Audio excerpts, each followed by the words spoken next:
Okay. Good morning, good afternoon, good evening, everyone.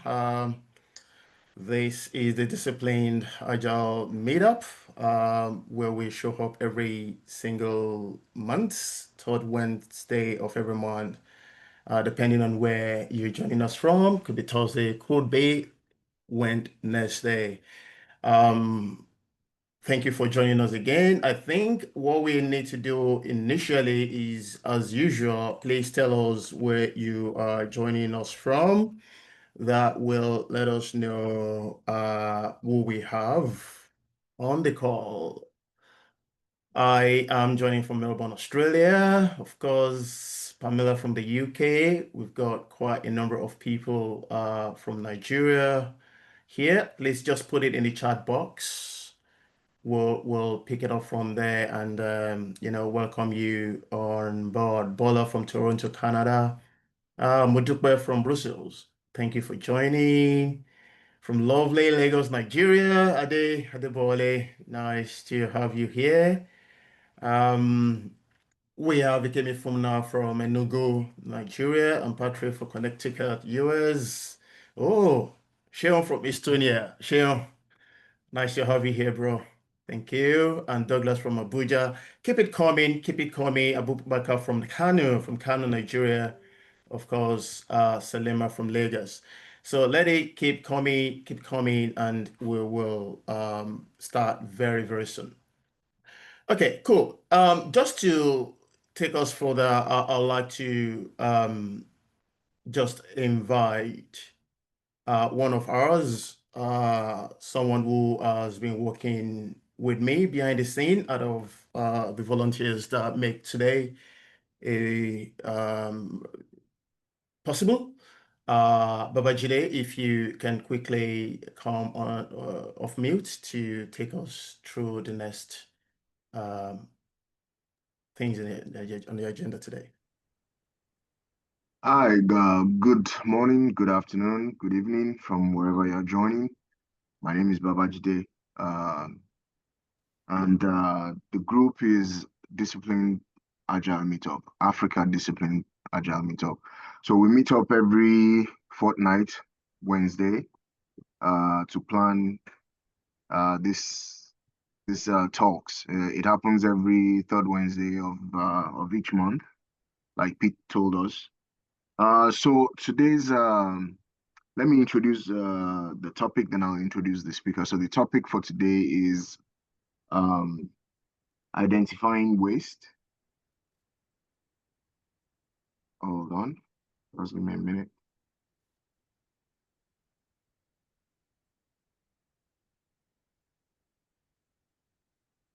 The hidden cost of waste.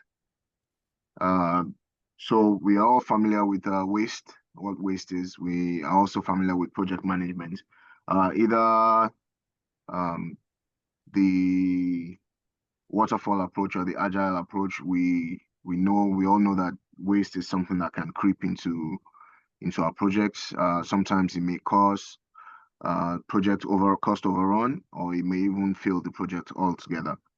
So um, the person taking us on this topic today is none other than Pete himself. So let me give you a little background on Pete. Pete is an experienced project management practitioner. He's a trainer. He's a consultant. He understands the complex challenges facing contemporary organizations. He's worked with a vast um, he has a vast knowledge in telecommunications, in information technology. He's worked in energy, in education, government. He's also worked for in non-profits and manufacturing sectors. Pete is someone that's passionate about mentoring and coaching, and also working with new and existing agile teams. He he's worked with growing teams to maturity and liaising with non-agile domains within the enterprises in order to embrace agile processes. Pete is the founder of Pete Lauren Consulting.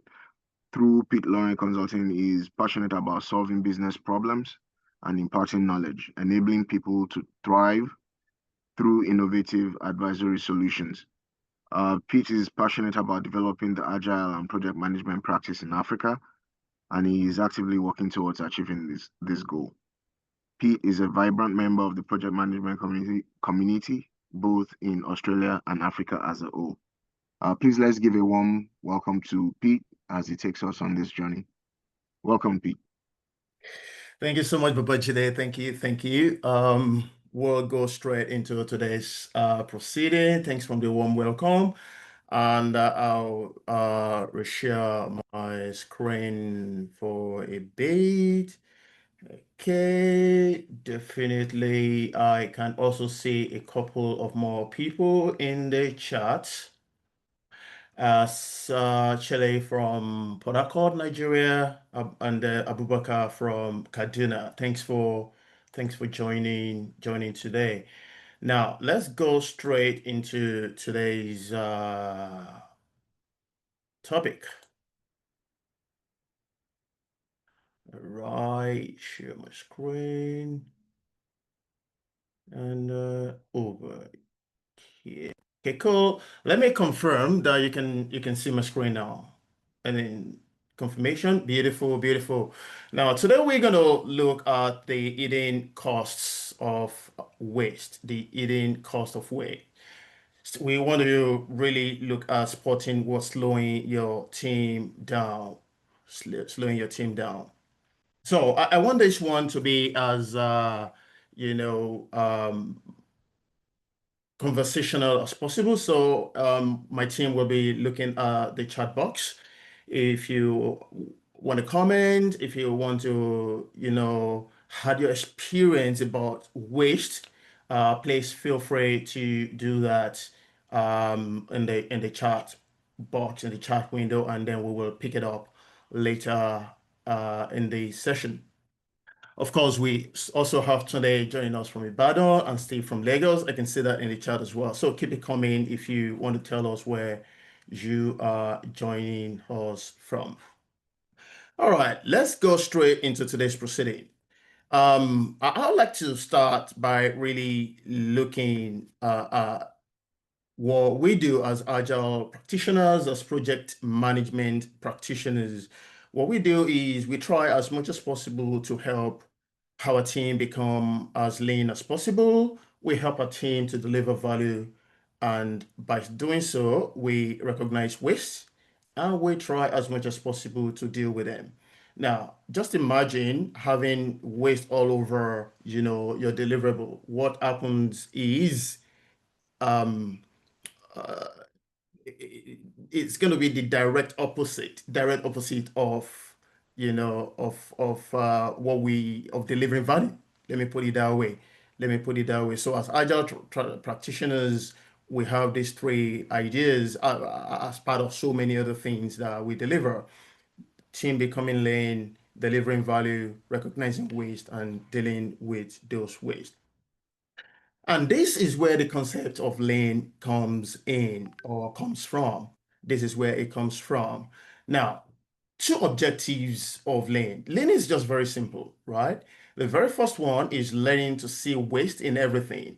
Now, this is the way I try, or I try to really bring it forward. No matter how perfect the system is, there is almost always an opportunity to improve it. So if you can see an opportunity to improve anything, that means you are trying to see the waste in it. And then the second point comes in. The second point is about eliminating those waste uh, by continuously improving everything. Now, the term lean software development has been around for quite a while. I know that it came from a book written by Mary Poppendieck and Tom Poppendieck a long time ago. So we are going to really deal with a lot about waste removal in the contemporary workforce, or what we call the knowledge work these days today. Now, but just to ease us into this, I just really want to show you two videos. It's just like a minute or altogether. The first one is about changing your wheels. How long does it take? And the second one talks in that line as well. Some of you must have seen one of or, two, or both of these videos before, but let's just get into it. But note, these videos are only for educational references only.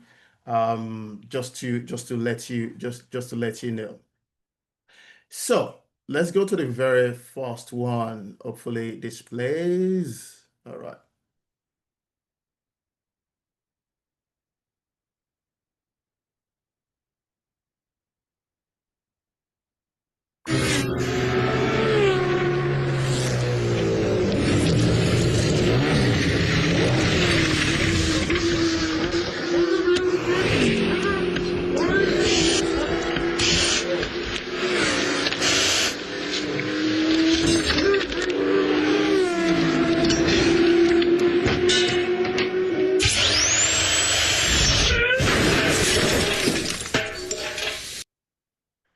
All right. I'll leave you to really think about that for a minute because I'll ask a question and I'll want you to tell me a little bit about that in the chat box soon. Now, that's the first question. That was the first video. The second one, let's look at this.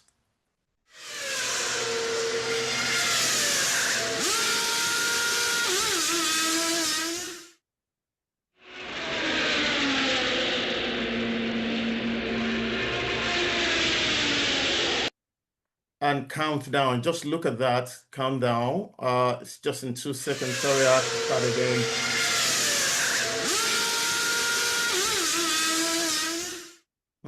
Even in slow motion.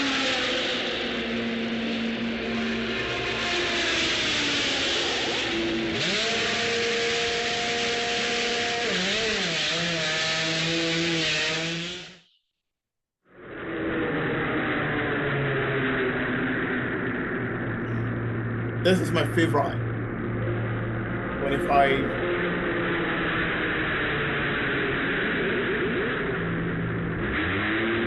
And slow motion.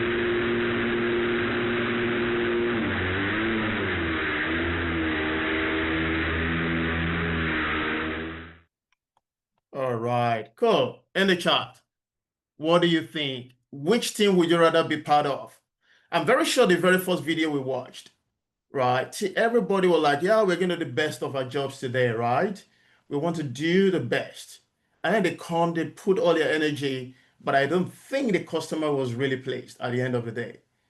you know, you will argue, or maybe they used the wrong tool and it was too powerful. But again, let me hear from you. Which would you prefer in the chat box?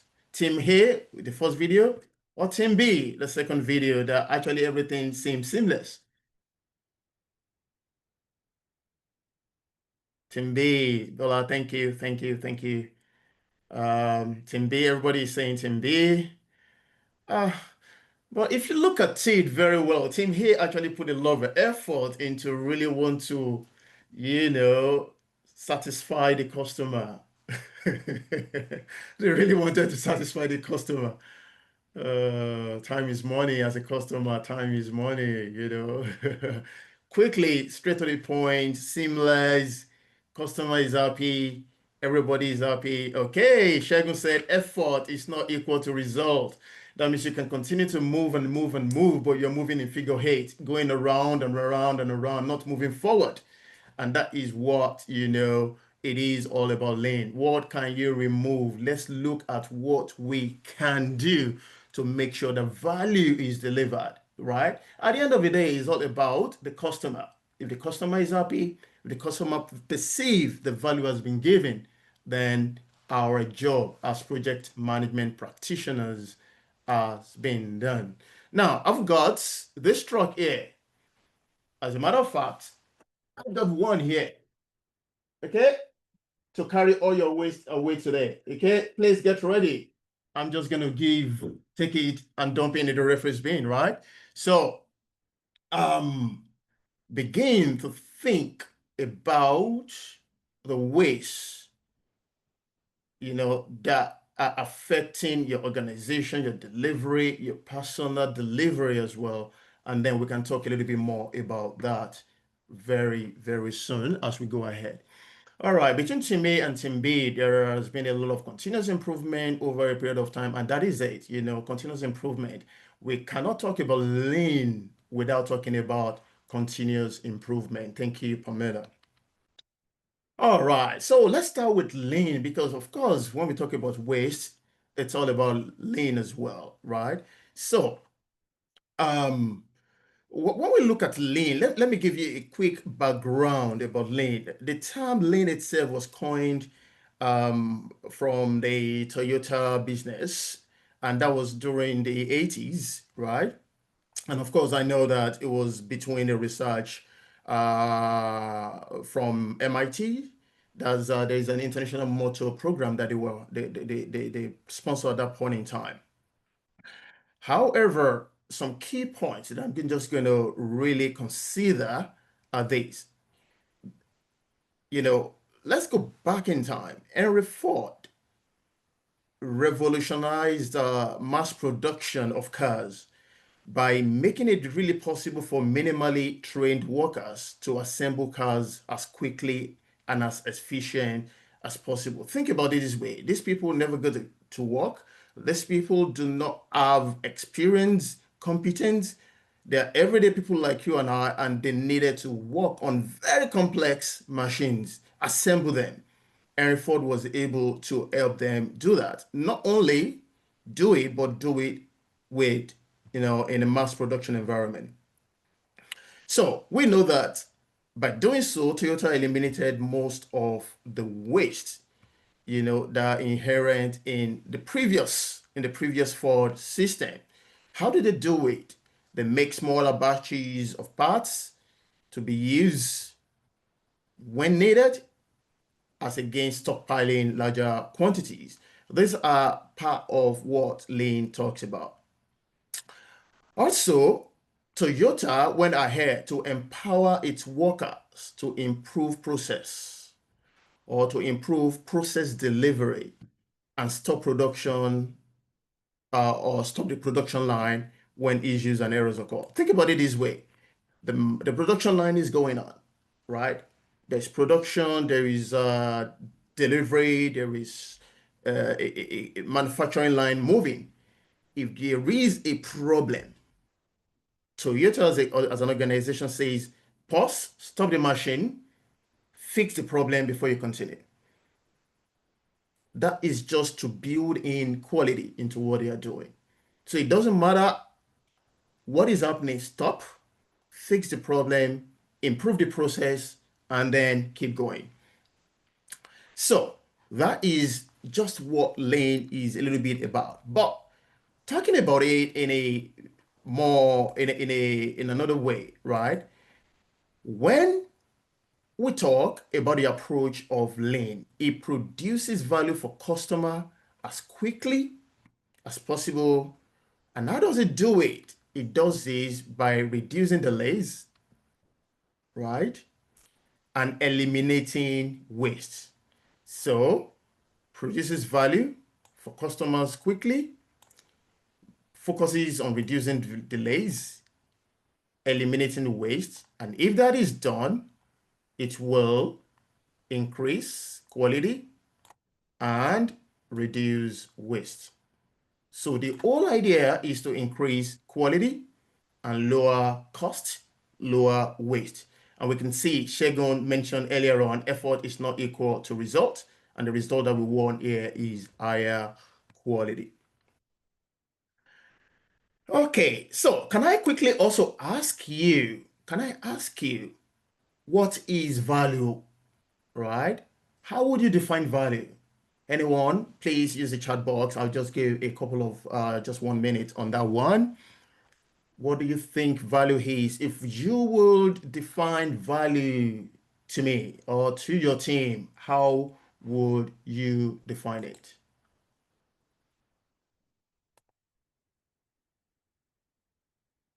All right, thank you. Perceived benefit, usefulness, or importance of anything. That is really, really good. Abola, thank you. Babajide says value is whatever the customer says it is. So the customer is saying, well, this is value to me. It doesn't matter your opinion. That is true. That is true because you can do your best of jobs and the customer says, yeah, yeah. How many of you have gone to maybe your fashion designer, your tailor, and then they say, this is the best. And you wear it, I'm like, come on, this is not what I paid for. What I paid for versus what I got. Things like that. Perceived quality by the customer, that is Emmanuel. Value means meeting a need as stated and agreed on. Result and match specification. I love that, Selima. Okay. Shermi Siade says value equals customer satisfaction. Almost always, almost always. Okay, cool.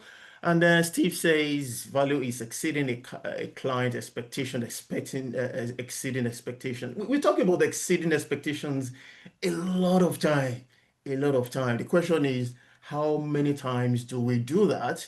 And how many times do we hear that from a customer that, oh, you have actually exceeded my expectation? Solves a real problem or fulfills a real need? I'll just come back to the chat message briefly later on. But from this, you know, from today's point of view, we will look at value from three angles for the purposes of this workshop today. Now, so the very first one is that, you know, value is what the customer considers important. What the customer considers important. The second angle I'm going to look at it from is what a business invests in. Now, you know, at the beginning of the year, of the financial year, businesses come together, they come up with business cases. The common factor is what they want to do. It always, always, always much more than their budget. And so they need to prioritize. When they choose to say, oh, we're going to invest in project A, B, C, D, that is talking about a true value, true meaning of value to the business. And the third angle is what is most useful to the customer upon release. When you release it, right? When you deliver the project, if the customer says, oh yeah, I can use it, I can play with it, I can use it to satisfy my need, then value, that is the true value, meaning of value. Those are the three angles that we are going to look at value today. Now, realizing value, on the other hand, is different to value, the definition of value itself. Again, please use the chat box to tell me what does it mean to realize value? When is value realized? What does it mean to realize value? And when is value realized? Okay, it's a different broad game to say, oh, this is what value means, but value realization is another ball game. I'll keep looking at the chat box, but let's just really go ahead. Okay, cool. Oh, first finger. When a product is used and outcome achieved, I can't say it better. Emmanuel is saying benefits have been achieved. Thank you for those comments. I know they will keep coming. So, a product or a feature or a service has value by the time the customer consider it important at the time it is delivered. For example, you, you've taken your car to the mechanic, right? When you go pick it up and you drive it and you see that, oh, the problem that you complained about has actually been solved, that is when value is realized. It is not when you pay. Let's say you go there and you pay for it, but before you drive, it is when you drive, okay? That is when you have realized value, when you use it. Value is realized when it is used. Okay, the customer consider the important at the time it is delivered. That's when you pay for it. For example, in my mechanical example, right? It has value then, but value is realized when you actually drive, when you actually drive the car. So the only major thing I'm just going to say here is in terms of tips, ensure value by building quality in. We definitely, as agile practitioners, as project management practitioners, we want to build quality into what we deliver, into our deliverable, right? You want to continuously check quality. If you delay in doing so, it will cost more, both in the short term and the long time. So what does building quality means? Build quality in means that continuous validation. You need to test the work being done. Continuous integration. Test the dependencies, the connecting part. Continuous deployment. Test the value of the work being done. Quickly, let's look at the common sources of waste. Okay, there is a list I've made here just to talk about the sources of waste. First of all, miscommunication. How many times have you discussed something with your teammate and they've misinterpreted or misunderstood you? Miscommunication. It happens every single day. That is a source of waste. Building the wrong thing, right? And we see these every single time. Toyota, for example, or a Hyundai, all these car manufacturers, they will deliver and then they will recall just for some minor things. You know, the airbag is not working. The car is good, but the functionality is not working. Building the wrong thing, right?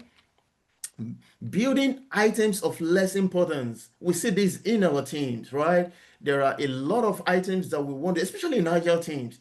Some tasks, some user stories are easier to do, but we don't need them right now. We need them in iteration 7. We are right now in iteration 4. Why are you building it? It is of less importance at this moment. Maybe in the future, it's going to be of more importance. If you're doing that, or a team member is doing that, that is a source of waste. Lost realization due to delays. We see this a lot. For example, you need to travel for business. Your vice president is on holidays. Nobody else can approve your travel. Okay? And then you have to wait for three days before he comes back. Lost realization of value due to delays. Aging information that's just sitting there, that is not used. Relearning, the time to relearn, which means, you know, um,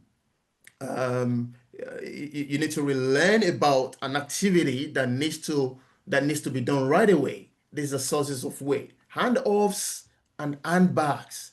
When you need to wait for somebody within the deliverable, you hand over to them, you hand off to them. Once they finish their beat, they hand back to you, right? It looks like, oh, we are working, we are busy, but those are sources of waste. Those are sources of waste. And of course, defects is defects anytime, any day. I just talked about the automobile companies that are very popular with defects, and they come in the news. Oh, there is a defect, and then we need to recall this. Right now, we can see food manufacturing is also doing a lot of days. Where something will be in the market and it will contain some ingredient that is not meant to be there, and of course they do they do they do come up and say we are recalling this product. We are recalling this product. Okay, cool. Now, the tip for you or for us here to learn is we need to look at areas where waste tend to occur. and then deal with them. For delivery teams, waste is almost often manifested as delays. Okay? So anytime you have your stand up, and I do that, and I see that week in, week out, no matter how much you tell your team, it goes like this. Oh, well, I did this yesterday, but I'm waiting on Bola to do this for me. And I'm waiting on Ikemefuna to do a beat.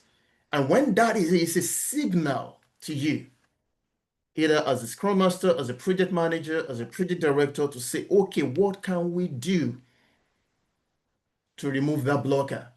Because that waiting period, that delay can haunt the team. We've all been part of teams where it is I'm waiting on for 2 weeks, and then they put it in the blocked column. They put that work item in the blocked column, and when you unpack what is actually delaying, what do you see? Just something that can be done in a matter of 1 hour or less. So the question is, those areas where waste tend to occur, all right, what do we do about them? Especially when they come up as delays. Just to make it more tangible, especially people joining us from Lagos, right? Think about, I just said Lagos because I know there's a lot of traffic in Lagos and of course everywhere else in the world anyways. Think of delay as the bottleneck. Third Milan Bridge. Think of delay as a bottleneck in traffic. And that's a very good use case, Third Milan Bridge. When you're on Third Milan Bridge, and you are there. There is no turning back. You can't say, oh, yeah, there's traffic here. I need another. You can because you're just there. It's a bottleneck, right? It is a bottleneck. You can go forward, you can go backward. You are just locked down. Okay. Now, sometimes when you look at somewhere like here, let me see if I can do that. Yeah, that is almost every time just the way it is in traffic, in automobile traffic, in road traffic, the same way it is in your deliverable. Are you working beyond your capacity? Or is your team, do you know the capacity of your team to deliver value? If an average team member can work on five tasks or five um, deliverables, features, call it whatever you want to call it, in 1 month, and they are taking on 10, there will be a bottleneck because they will not do it. They will not complete it because it's beyond their capacity. It's beyond their capacity. And that is how project practitioners like you and I need to look at it and say, what are the bottlenecks here that I can free my team from? Making sure that they know what their capacity is and also knowing how much work they can bring on, they can engage in so that they don't get into this form of bottleneck. So that there will be free flow of traffic because you are reducing the inflow into the main path, into the workflow. Let's say this is the major workflow. All other things that are joining will slow down the major workflow. That is very simple. If you are able to know what real value is through this line, then you can reduce all other things that are of less importance. And of course, you can produce them in the future. That way, you will reduce the bottleneck. I hope that is clear. I just thought this picture will help us understand the concept of waste and bottleneck. All right, I'm just going to really take you through quickly some of the wastes that we see in the contemporary knowledge work environment. It was easy in those days when we can see the line, the manufacturing line, and we can say, oh, there is that traffic over there. There is a pile up over there. Then there is waste. We can see it. However, we work currently, most of us work in what I call, you know, um, a complex adaptive system. Now, sometimes we just don't see those waste. They are kind of invisible, but they are there. But we can see the result. We can see the outcome. So let's compare manufacturing world where it is easier supposedly to see the waste, to see those delays, to see those, issues to the contemporary world where you need a level of competence to identify where waste is occurring. So, in other words, I can say in the virtual world and the contemporary world, it is not the same as the physical world, as the manufacturing days, right? However, the same principles apply. The same principles apply. So, for example, when we talk about defects in the manufacturing era, defect is defect. If you deliver a defective product, it is defective. Your customer will complain. You say this is milk, but it doesn't taste like milk. Customer will say, no, what have you given me? Poison, right? It's a defect, right? They provide no value to the customers at all. That is true. They provide no customer. If you take your car for servicing and then you're hearing some sound and then you went to take it, the sound still continues. It has not delivered, value to you at all. And so that is defective. When we talk about overpopulation, which is the second one, in the manufacturing era, this is making more things that you need, right? Maybe our customer will need it. We have 20 customers that are asking for this product, but we are making 2,000 of them. That is overproduction. Yeah, things you're making more deliverables or more out of more product than you actually need. Now, in knowledge work, this is building features that are not needed, right? They are not needed. Why are you doing it? Maybe in the future you will need it, but for now, we don't need those features. Now, the question I want to ask is, oh, my phone is not here. If you take your mobile phone, it has so many features, right? How many of those features are you using? How many of those apps that you've downloaded? And I know my kids always ask me this, Dad, you've got this app. You've not never used it. But it's eating up. It's eating up space on my phone. I've got, for example, I've got TikTok on my phone. I've never been on TikTok. It doesn't matter. That's waste, right?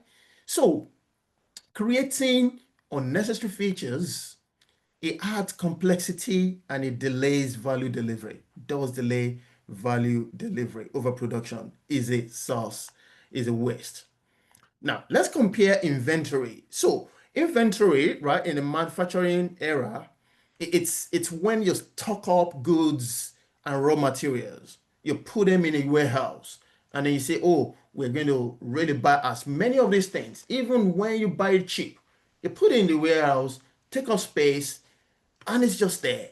Inventory is a waste. Now, in knowledge work, this is unfinished work. All those partially done work that sits in your backlog, that sits in your to do in progress at column, right? Those are waste because it just sits there, right? Dependencies between it and other work may definitely now be forgotten because you're like, oh, I want to deliver this. The outcome of this item will be the input to another product. But if that is just sitting there, right, it is significant waste. Of course, when other things change around you or around your delivery, those changes may not be reflected in the unfinished work. And let me shock you, this is where bugs creep in. This is where they creep in. And then most of the time, they don't get discovered as soon as possible. They don't get discovered as soon as possible. Now, that example that I gave you about, for example, the airbag of the automobile industry, it's just because people will say this is not our primary, it's not our primary product, airbag. We just want to make the car so perfect. We have a third-party company that is doing the airbag. We just need to put it in. However, if they have probably, yeah, this is just an example, looked at it as a major product, test it when they are testing every other thing, then there will be less recall on our automobile. That's just an example that I make up, that is made up right on the spot. So bugs that are not detected on time will make it harder to fix in the future. So the best time to fix a bug is when you discover it, and it is always more expensive. You bought a $60,000 car, and because of a airbag that is less than $1,000, we recall 60,000 for 3,000 customers. Calculate the math, just do the maths. 60,000 times 3,000 for something that is less than 1,000 per customer. So do the maths. Inventory. Waiting. So when we talk about waiting, it's just delays. I think I've spoken a lot about waiting. It causes unplanned work because you just sit there. You're waiting on someone. You're waiting on an approver. You're waiting on money. You're waiting on whatever. I don't care what you're waiting on. Is just delay that will cause unplanned work in the future, right? It causes unplanned work in the future. It doesn't matter what types of delay we're talking about. Now, let's go on to transportation. So, with transportation in manufacturing in the early days, it means when you move work in process all around. You move work from point A to B to C to D, you know. Now, in knowledge work, it is a little bit different. It is when you move work to different people, handoffs. You say, I want to deliver this glass of water. However, I will do it in black and I'll wait for Kufre to bleach it up. And when Kufre bleach it up, it will hand over back to me. And then I will make it into a round shape or oval shape. And then I'll wait for Douglas to pour water in it so that we can test it. And then Douglas will hand over back to me. And then all those handoffs and handbacks. Okay? They are sources of waste in the knowledge work. Because when you hand off, when you hand off in, right, you lose information. When you hand back, you lose time. That is why when we plan for meetings like this, from when we do hand off to the next person within the program and hand back to someone who is leading it, we calculate and we know the time, especially in handbags that we are losing. And so we can make it up in the whole agenda. So handoffs and handbags are sources of transportation today, especially when you're talking and then work to other people. So how do we fix it? Look at your environment. Instead of doing handoffs and handbags, can this task work independently? Pete needs to do this part. Let him do it. Kufre needs to do this part. From the beginning, that's your user story. All right? Messi needs to do this. That is our user story.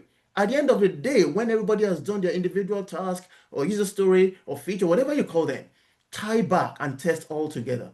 That way, you have reduced handoffs and handbacks between those activities. They are very simple, but they are complex to identify because we are too busy doing the task and have not planned the lean process into the task. So as I'm talking, I just need you to really think about those things that are happening in your organization, in your way, in your work, place in your personal life that you can actually deal with all the sources of waste. Okay, when we talk about motion, it is very it is very close to transportation. In manufacturing, motion is like moving people, you know. Um, the difference between motion and transportation is in motion you are moving people, in inventory, in transportation you are moving inventory. You're moving people, you're moving inventory. Now, let's talk about motion in the contemporary knowledge work era. It is about switching projects, context switching, right?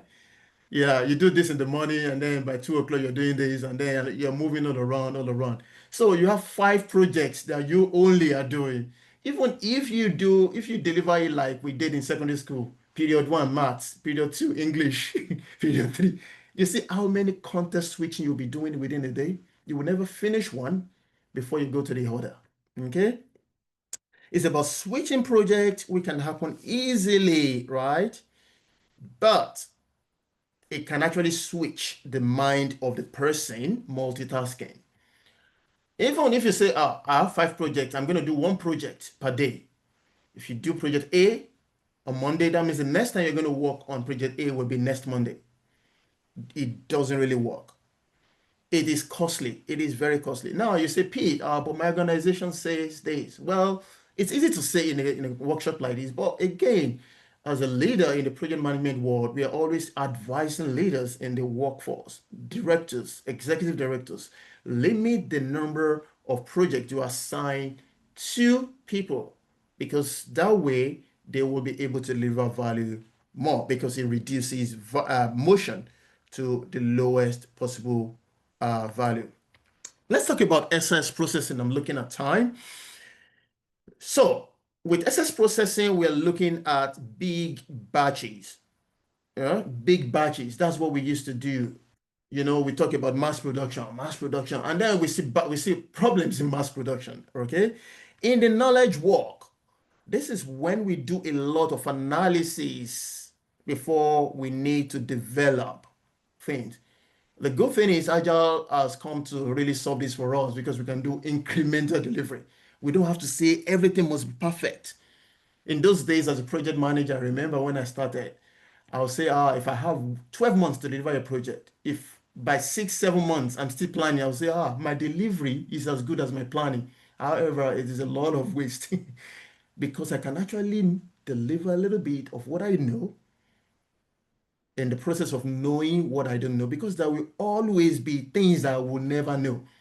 And I don't know what I don't know. So I rather begin to deliver iteratively so that I can reduce SS production or SS processing in the line, down the line.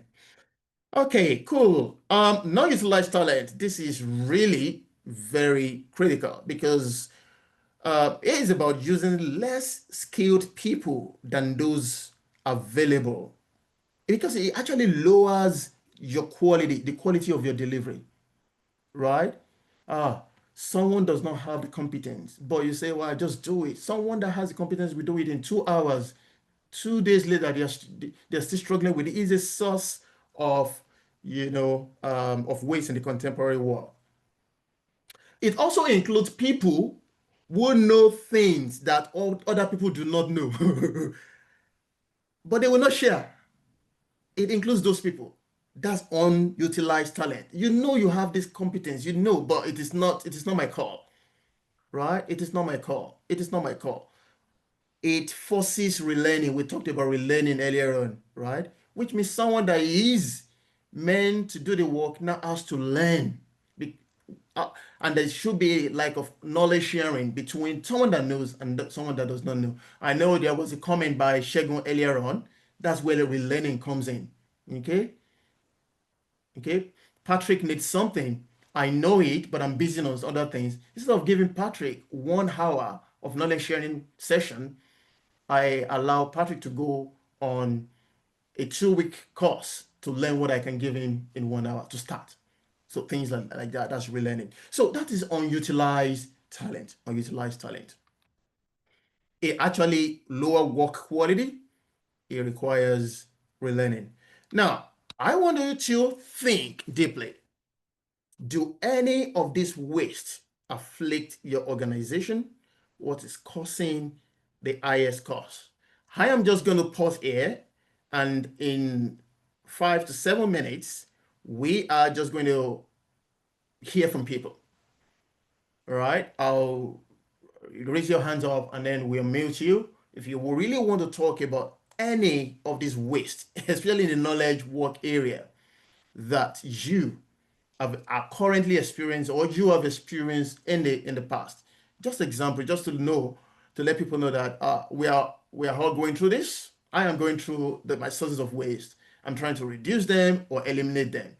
Does anyone has any story you want to tell us in 1 minute so that we can give other people a chance to really talk about this? I'm just gonna pause and take a sip of water while I see if there's any hands up.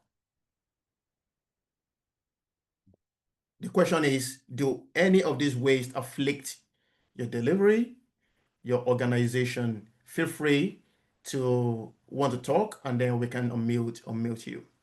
I wanted to think about what is causing your organization the highest cost.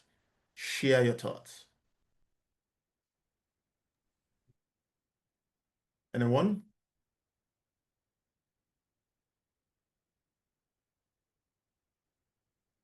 Okay, I can see something in the chat. Douglas did say unutilized talent happens a lot in corporate settings. Unutilized talent. Sadly so, it is. Yep, I agree 100% with you. It is there. But again, if we identify it, it starts by wanting to always reduce that. And that is why, for example, this meetup is set up to reduce that. Some people on this call I so much respect so much, and all of them are doing something similar to this in their own way to reduce the unutilized talent in the community. And of course, let's look into your organization as well. All right, silo working in organization. Yeah. That's true. Um, my role is to deliver this small thing, and I'm focused on it. I'm doing the best of my work to deliver the best. However, your deliverable is a component of a larger one. So if you do your best of work and everybody do their worst of work, what do you get? What do you get? Okay, cool. Thank you, Douglas. Thank you, Pamela, for doing that, dropping that in the chat box. Okay, anyone that would like to say something before we go to the next slide?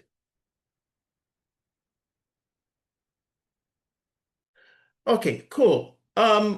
We are closing.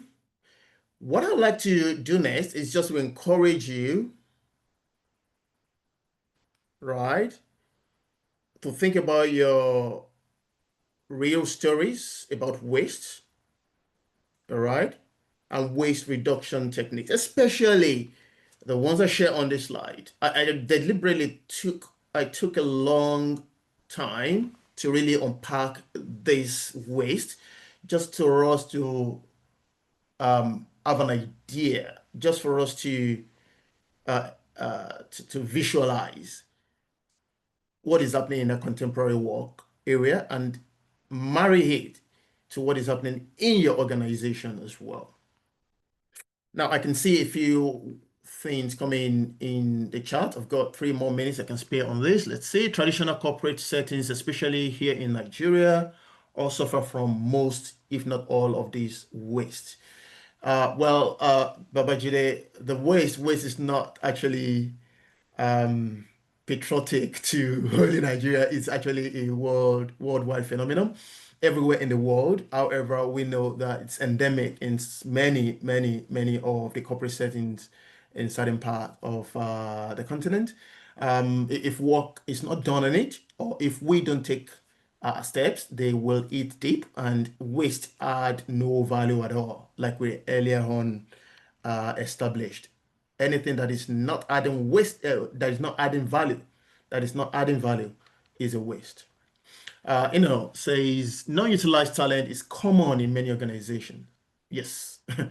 And it starts with us. Honestly, if you know someone, if you know something, if you know something very well, find someone to teach you to for two reasons. Number one, you are reducing unutilized talent waste. You are also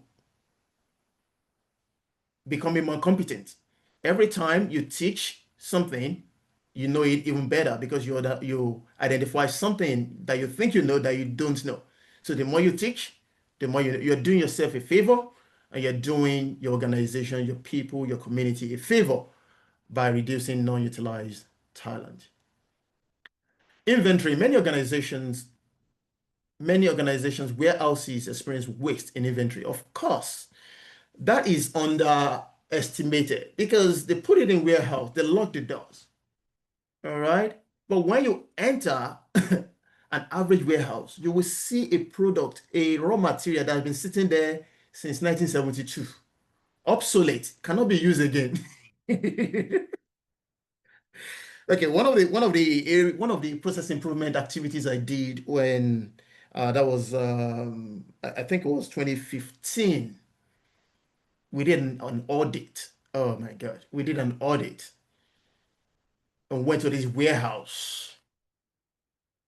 The oldest competent warehouse manager could not identify some of the parts that we saw.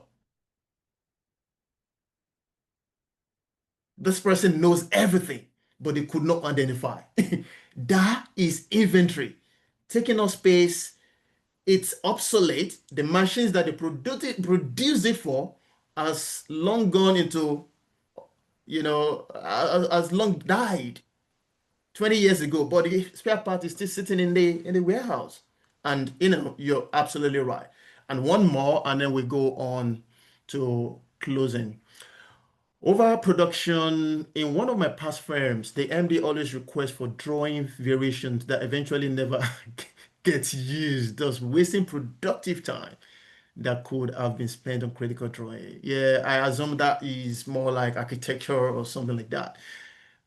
Yeah, Azinegbe, that is true. It's not good enough. Do it again.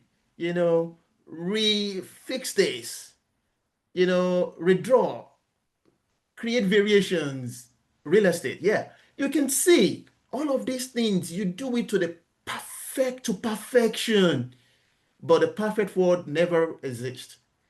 Okay?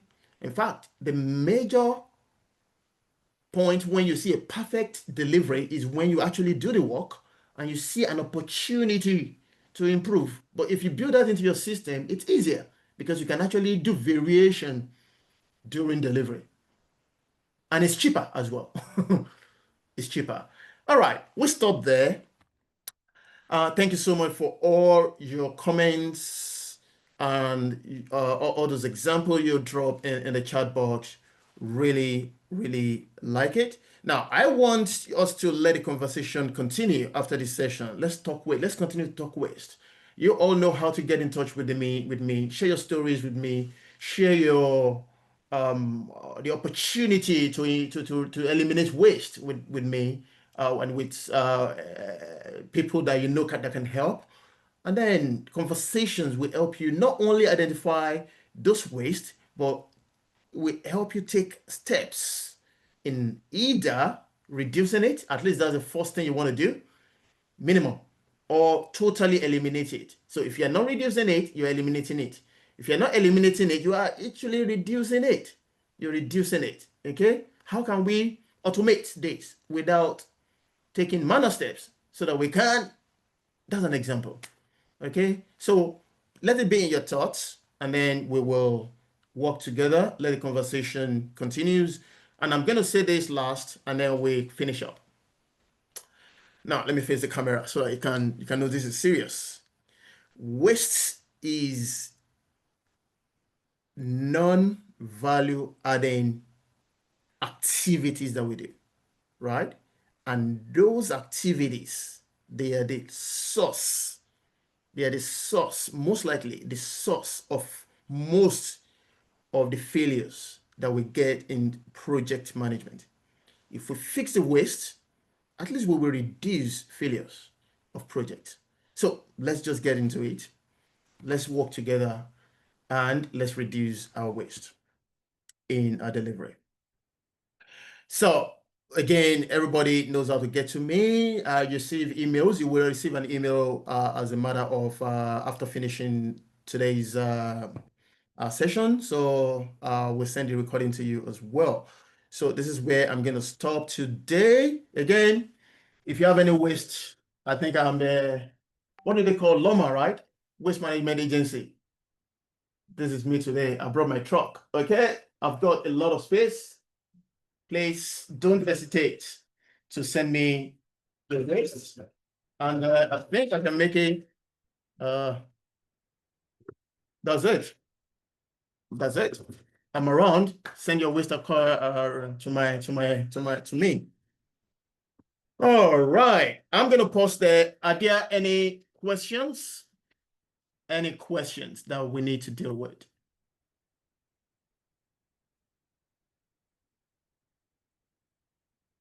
Oh, all right, cool. Douglas, this is your first time. Don't worry, you will receive an email from us, and then you'll be able to reach out. But the easiest way to reach out to join is connect with me on LinkedIn as well. Okay, then we can talk on LinkedIn if you need more. Of course, my email is there, and we can talk. Join our community, Douglas. We meet every month, and yeah, so.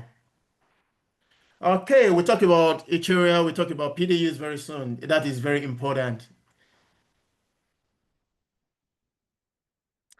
All right, so Chimezigo, right? There are seven ways, there are 8 ways, there are all of those things. Right. So this topic today is not about 7 ways of lane. Of course, there are 7 ways that it was popular in lane. However, there are also 8 ways that are popular in lane. So this session is not to go into that. There are 7, there are 8. It's just like we have identified some ways that we need to deal with, especially in knowledge work, because it's difficult to identify those ways. It's also difficult to deal with it, and that is what I bring in today. That's what I bring to us today. Can I ask my team, is there any question that I've missed that we will need to deal with?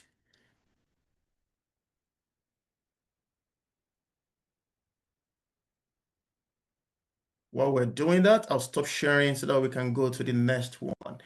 Any question that I need to deal with that I've missed, please let me know.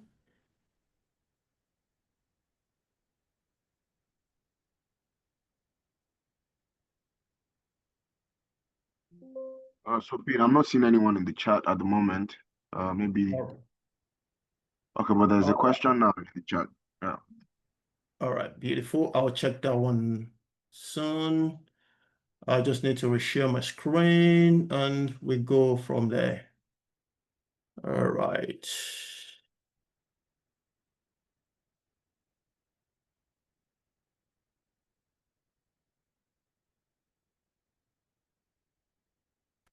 All right, beautiful. So let me see what we've got.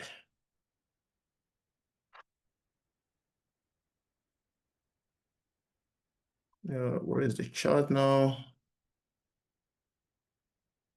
Okay.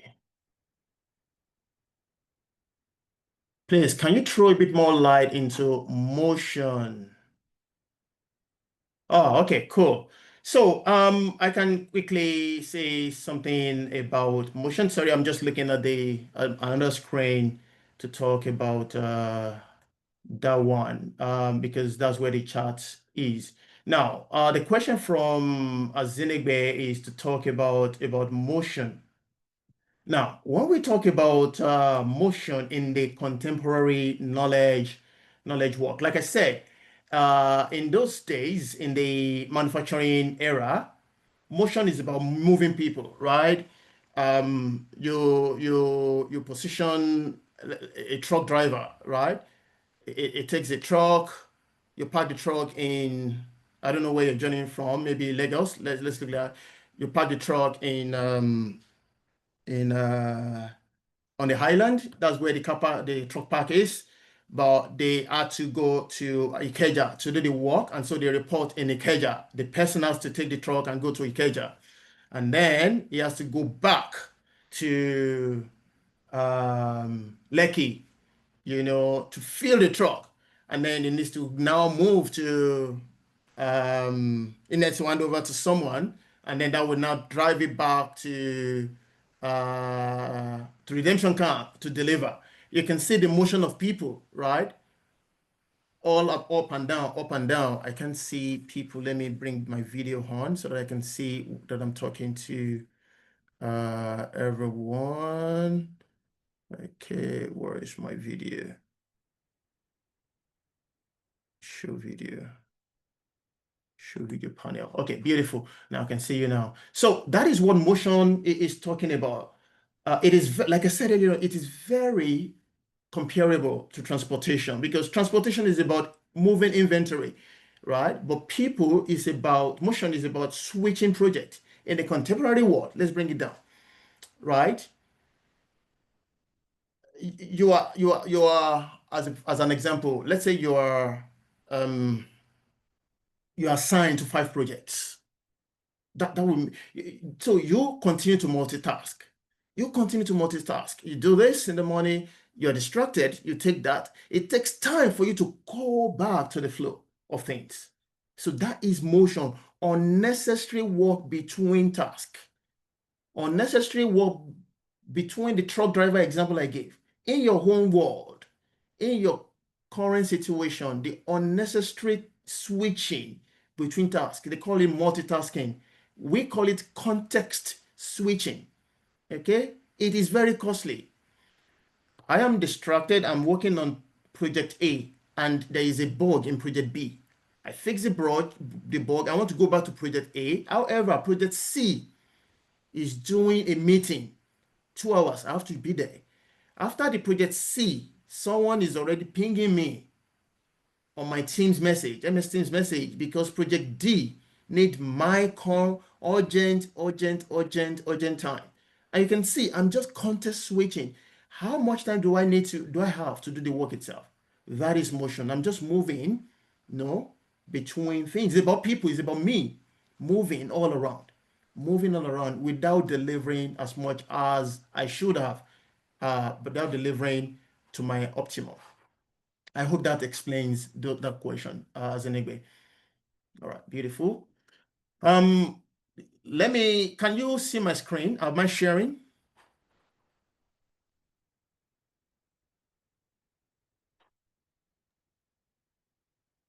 Yes, Uh, yeah. yeah, thank you. Now, for someone that asked about today's PDU, that is today's PDU. Okay. That will give you 1.5 hours of your time that you spend with us today. I'll put that in the chat. And oh, thank you so much, Palladius. That is already in the chat. So you can claim 1.5 PDUs as a benefit of joining us today. As a benefit of joining us today. All right.